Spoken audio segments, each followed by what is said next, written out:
नमस्कार, आप देख रहे हैं लाइव न्यूज नेटवर्क और मैं हूं आपके साथ कंचन।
रक्षाबंधन मनाने के लिए यहाँ इकट्ठा हुए हैं।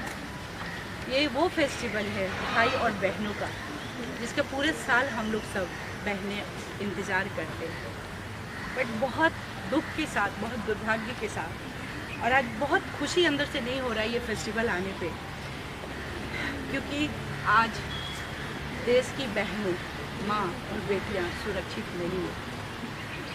आज हम लोग यहाँ इकट्ठा हुए हैं फेस्टिवल सेलिब्रेट करने, बट अंदर कहीं एक डर की भावना है, एक दुख की भावना है, एक दर्द की भावना है। इस साल हम राखी अपने देश के जितने भी भाई हैं, पिता हैं, सबसे आग्रह करते हैं कि ये राखी आप गिफ्ट में, उपहार में कुछ भी उपहार ना दें, अपनी बहनों को एक प्रॉमिस करें सुरक्षा देने की, सुरक्षित रखने की।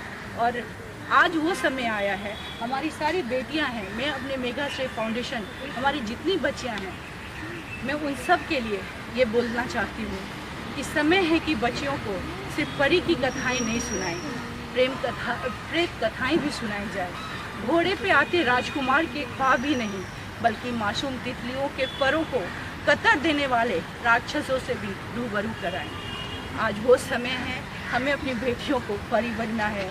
आपको ये वो ख्वाब नहीं दिखाना है, उन्हें वास्तविकता से परिचय कराना है। अपनी बेटियों को वो शक्तिशाली बनाना है, उन्हें सुरक्षित करने के लिए ये लड़ाई हमें खुद को लड़ना है। हम किससे जस्टिस मांग रहे हैं? कौन हमें जस्टिस दिलाएगा? जब भी ऐसी घटनाएं घटती है तो 1 महीना, 2 महीना, 3 महीना हम लोग सब आते हैं कि हमें जस्टिस मिलेगा, एक उम्मीद रखते हैं। बट इसके लिए जिम्मेवार कौन है? मैं किसी को भी किसी के ऊपर ब्लेम नहीं करना चाहती हूँ, किसी के ऊपर ये नहीं बोलना चाहती हूँ, बट मैं अपनी बेटियों को, अपनी बहनों को और ख़ुद को इतना स्ट्रॉन्ग बनाना चाहती हूँ कि ये घटना ना घटे और हम सब मिलकर हमें ये लड़ाई लड़नी होगी, क्योंकि जस्टिस तो मिलने से रहा, और जस्टिस मांगे भी तो किससे मांगे? ये कलयुग है। कलयुग की हर नारी को खुद ही आगे आना होगा। अब हर नारी को शस्त्र उठाना होगा। कलयुग के रावण को खुद ही सबक सिखाना होगा। कोई कृष्ण नहीं आएगा तुम्हारी आबरू बचाने, तुमको खुद ही दुर्गा काली बनना होगा। और इसी संकल्प के साथ हम देश की सारी बहनों, बेटियों और माँओं को मैं बोलती हूँ कि हम सबको खुद स्ट्रांग बनना है और इस लड़ाई में आना है। और हम सब जब 140 करोड़ जनता सब अपनी अपनी जिम्मेवारी उठाएंगे तो वो दिन दूर नहीं है कि जब हमें ये दुखद, ये दर्दनाक घटना और ये सुनना पड़े कि आज फिर से एक बेटी की इज्जत चली गई। तो हम सब मिलकर आपसे प्रार्थना करते हैं कि आओ हम सब मिलकर अपनी लड़ाई खुद लड़ेंगे, खुद अपने को स्ट्रांग बनाएंगे, तो दैट कोई भी हमारा फ़ायदा ना उठाए। चलो इसी बात के साथ हैप्पी रक्षाबंधन, क्योंकि उम्मीद नहीं छोड़नी चाहिए, उम्मीद हमें नहीं छोड़ना है। आशा की इस किरण के साथ रक्षाबंधन का त्यौहार मनाते हैं, बट हर भाई से यही मैं प्रार्थना करती हूँ कि आपसे हमें उपहार नहीं चाहिए, हमें आपसे सुरक्षा का वचन चाहिए जो आप तो दे ही सकते हो। Happy Rakshabandhan. Why do we celebrate Rakhi?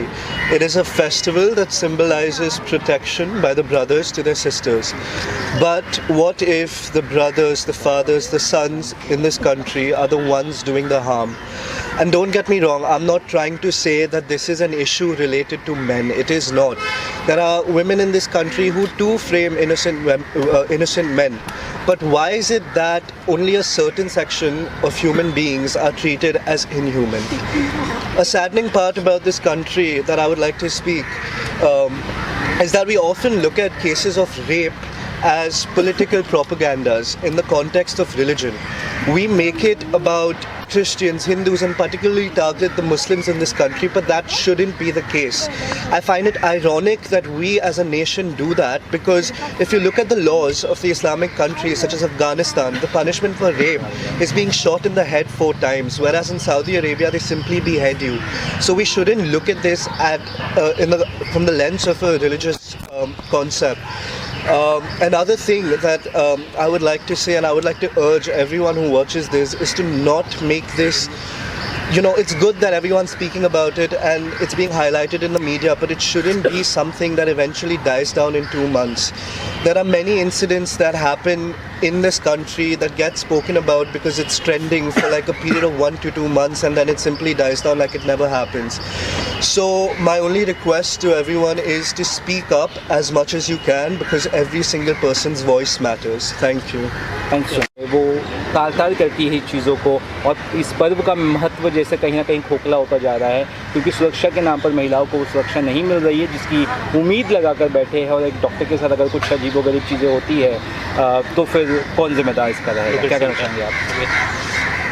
आपने बिल्कुल सही बोला कि हम आज़ादी का 78 ईयर्स 2 दिन पहले मनाए, और अभी रक्षाबंधन का पर्व आया। आज़ादी, भारत में क्या सच्ची में हम लोग आज़ाद हैं? अभी भी हम लोग कहीं ना कहीं, आप देख रहे हैं इस तरह की घटनाएं घट रही हैं। बेटियां किधर आज़ाद है? पहले हुआ बेटी बचाओ बेटी पढ़ाओ, बेटियां अपने आप को हर जगह प्रूफ की, कोई भी चैलेंजेस हो, बट आज वो सुरक्षित नहीं है। रक्षाबंधन का त्यौहार हम मनाते हैं, ये संकल्प भाई लेता है कि हम अपनी बहन की सुरक्षा करेंगे, बट आज हमारी बहनें किधर सुरक्षित है? माँ बाप पढ़ने के लिए बच्चों को भेजते हैं, काम पे भेजते हैं, जब तक वो घर नहीं आते हैं उनका धड़कन बढ़ा रहता है। मैं भी खुद एक बेटी की माँ हूँ और मेरी बेटी भी डॉक्टर है। मैंने देखा है उसको 9 साल कैसे वो लोग हॉस्पिटल में नाइट ड्यूटी करते हैं, चाहे वो खुद बीमार हो। कोविड के समय में आपने देखा है कि ये लोग 36 आवर्स 48 आवर्स खुद को बिना कुछ सोचे खड़े रहे हैं, और अगर उन सब का इतना सादा सैक्रिफाइस होने के बाद भी वो सुरक्षित नहीं है। मैंने भी, जैसे बाकी भारत में माएँ हैं वैसी मैं भी हूँ, कि कई रातें हम लोग बिना काटे, जब बेटी ड्यूटी पे रात में हॉस्पिटल में ड्यूटी पे जाती हैं, जब तक वो घर वापस नहीं आते सोते नहीं हैं, मैसेज करते रहते हैं यू आर ओके ना, बिकॉज कहीं ना कहीं हम लोग अभी भी पूरी तरीके से आज़ाद नहीं हैं। और मुझे लगता है फेस्टिवल में वो उमंग उत्साह कहाँ से आएगा जब आपकी बेटी और बहन सुरक्षित ना हो।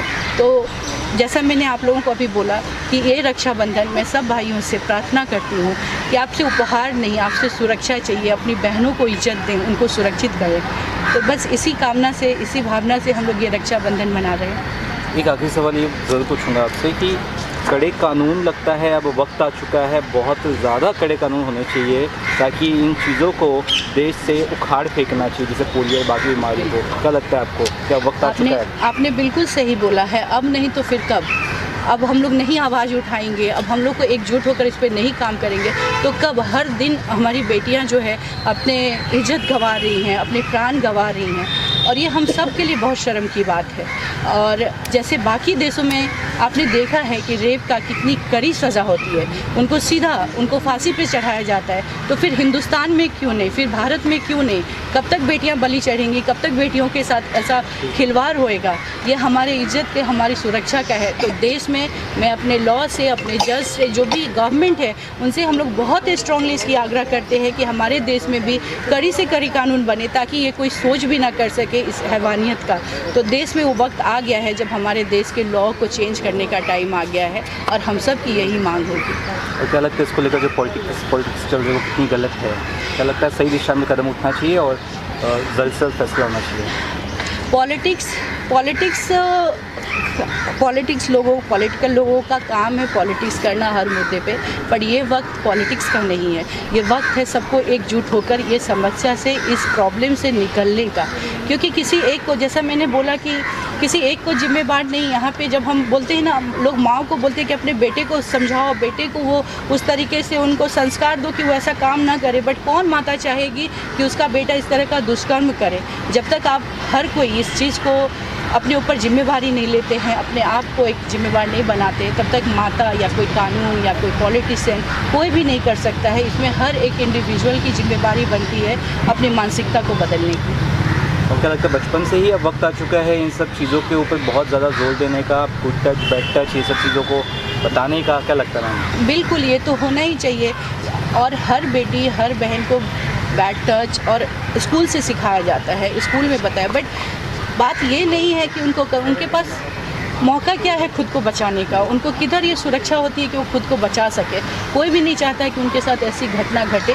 तो इस तरह की जो है स्कूल में सबसे बड़ी ज़रूरत है तो कड़ी कानून आए, और जिस जगह पे भी लड़कियां काम कर रही हैं उस संस्था को चाहिए कि ये सुरक्षा प्रदान करे। अगर हॉस्पिटल में है तो ये हॉस्पिटल की जिम्मेवारी बनती है कि उनकी अगर नाइट ड्यूटी पे अगर कोई डॉक्टर है तो उनके साथ कोई ना कोई एम्प्लॉय लेडीज़ वहाँ होनी चाहिए। कैमरा, CCTV कैमरा होना चाहिए, उस वक्त ड्यूटी पे कौन है, ये सारी बहुत सारी डिटेल्स है जिस पे काफ़ी चर्चाएं हो सकती है और जिस पे बहुत सारे काम करने की ज़रूरत है। तो मुझे लगता है कि जिस संस्था पे लड़कियां काम कर रही हैं, औरतें काम कर रही हैं, वहाँ पे उस संस्था को वो सुरक्षा रखना चाहिए ताकि ये घटना, इस तरह की घटना ना घटे। Thank you.